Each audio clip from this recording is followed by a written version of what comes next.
السلام عليكم ورحمة الله. مساءكم سعيد. خيوط في بردة الشعر.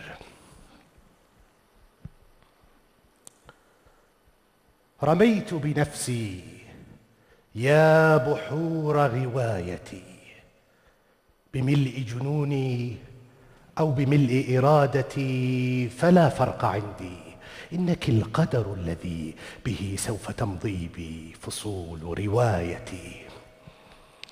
على دفتري من غائمات ملامحي رسوم أرى فيهن ذكرى بساطتي، وألمح في آثار حبري رقتي، وأبصر في بعض الحروف شقاوتي، كأن يدا للدهر تمسك معصمي تخربش أحزاني ببعض سعادتي.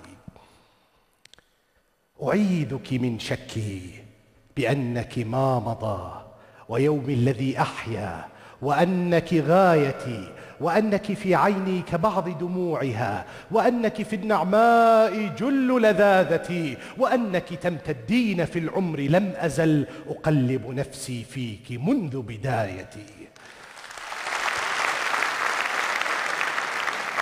أيا بردة للشعر ما زلت غاية، تعالت عن الأوصاف في نعت ناعتي، أراني على جنبيك أمتد زخرفا أسوق المنى من راحتي نحو راحتي. سموتي وكل رام عزك مسرعا خطاه، فيا لله أي تفاوت. سراع الخطى مهلا، فإنا لمعشر نمتنا أصول المجد من كل نابت، وذلك أن لا توسط بيننا، شربنا الغد الآتي بكأس الأصالة.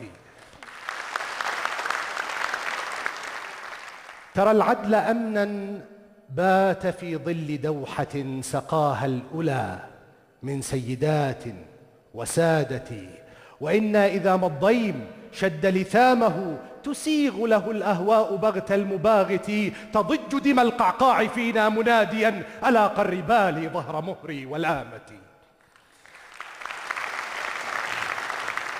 تورثت من ذاك الشموخ عزائمي، فيا لائمي بالله كف ملامتي، حري بي الإقدام والشعر رايتي، أجوز بها عمري لأبلغ غايتي، إلى بردة للشعر تفتح عالما به بدء ميلادي وختم حكايتي.